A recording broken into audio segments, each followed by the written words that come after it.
Hello everyone, today we're going to do a few steps of a full disassembly of the Delonghi Specialista. I've done a video in the past which you can find on my YouTube channel where I open part of the machine, fix the grinder issue. In this video we're going to go a lot deeper into the machine that can help you fix any issue that you might be having with your machine. Like the grinder not working, the machine leaking, the descale light not coming off, the machine not powering on, not producing steam or hot water or even heating at all. In this video I'm actually going to do a repair to this machine that requires a deep disassembly, and along the way I'm going to talk about all those issues and how to fix them. After that we'll put the machine back together step by step and test the machine at the end. Okay, before we get started on the teardown, we just want to make sure that we have all the right stuff. What I usually like to have is a pick, because we have little clips that we're going to pull out, a Phillips screwdriver. Now I've got two versions of this. I've got the manual screwdriver and I also have the drill. I use this because there's a lot of screws to this machine, so it'll help in the end if you have a driver. And the last but not least is a special Torx. It's a T20, but it's a security Torx. Has a little indent in the end. You will need one of these to disassemble your machine. This can be found on Amazon and the link will be in the bottom. Okay, one more step before we get into the disassembly. We're just going to take off all the non-essential parts that could damage the machine when we're moving it around. So I'll start by taking the drip tray out. We're going to take the sump or the portafilter down. I'm going to take the hopper out. I definitely don't want to damage this. Also like to take the steam wand out. Oh, the rubber came out with it. That's perfect. I can take the little grill out. Just going to tug at it one corner and that'll just pop right out.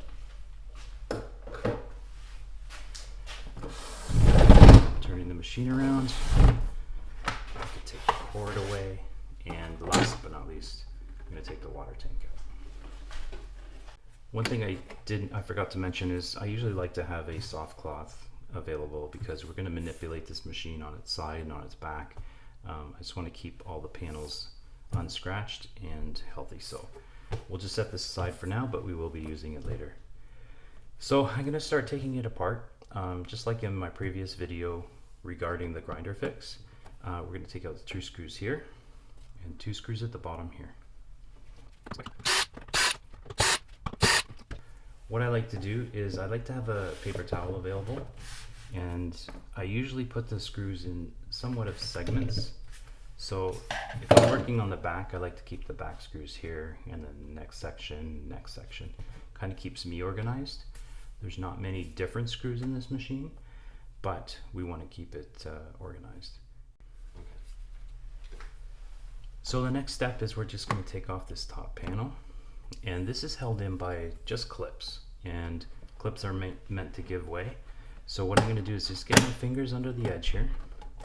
Sometimes I can get my pick just to give me a hand, and I'm going to push up.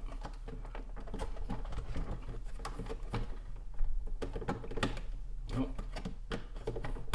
there we go. So the clips have let go, and there we are. You don't want to pop the top off so hard that it falls to the side and pulls any of the wires out. You want to kind of control its disassembly. Just going to turn it around here, and right here is your hopper sensors. This one is a small micro switch that actually the hopper rolls onto. So if your hopper is damaged on the bottom flange, this could be the reason why it's not hitting the switch and not recognizing the hopper. 3 wires. I do not take this off. There's a little spring in there with a small little ball that you don't want to lose. So take it off by the wires, and you'll always have the code here, red, white, and brown. You can go back to that, and this one is straightforward. It's just a little connection on a board which senses the beans. And there we go. There's your hopper off. We'll talk about how to reassemble that at the end. Okay, so with the top off, we're going to take the back panel off. This is where we start coming into some more screws. 2 screws in the corner here.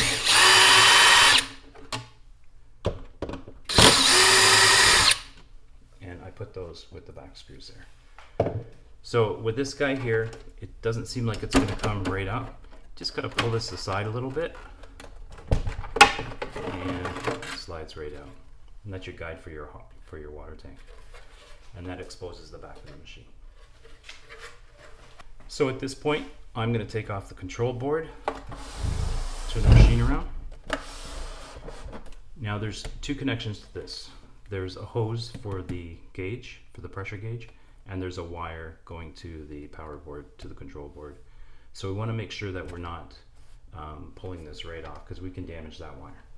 But only 2 screws on the very top here, in the corner.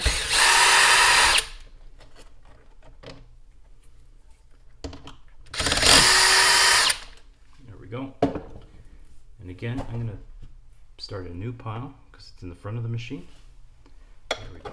So to take off the control board, I'm just going to pull it a little bit forward. And again, it's just held in by small little snaps, and it comes off very easy. So there is one trick here. This is where I use my pick. I get in here and I pull the small clip off the hose. I'm going to put that with my front screws. I'm just going to pull the hose out. Now with that hose, there is an O-ring in there. For the most part, they can stay in there. But if you pull it out, try not to damage it because you can reuse it. Sometimes you'll have to replace those O-rings. They're readily available at service centers. So you see that there is a wire connection here. I have to warn you, do not take the connection off of here, off the front dash. You want to take it off of the board in the back. This wire connects this way. And as you see, it's a very small port. So if you try and manipulate that wire harness from this end, you have a real greater chance of damaging that wire. So please don't do it. Leave the wire on that side. And just lay this down a little bit. So we're at this point where we've got our pressure gauge hose off, which is great. We've set the clip and the O-ring aside. We need to disassemble this cable. I have to warn you again, do not take it from this dashboard side. The cable goes in this way and you have a greater chance of damaging the cable. So what we're going to do is we're going to take it from the inside here and take off this grommet, which just protects the power board from any water or any leakage. I'll set that aside. And inside here, where the ribbon is, we just need to pull up. The cable harness goes in this way. And I always suggest don't use tools, use your fingers. You can feel if something's giving way or going wrong. And if you use tools or vice grips or grips, you could definitely damage the ribbon. So there we go, our dashboard is off. So that's where this video is going to end today. To purchase the full teardown with examples of the issues I mentioned before, click on the link in the description or visit my website at coffeegrump.com.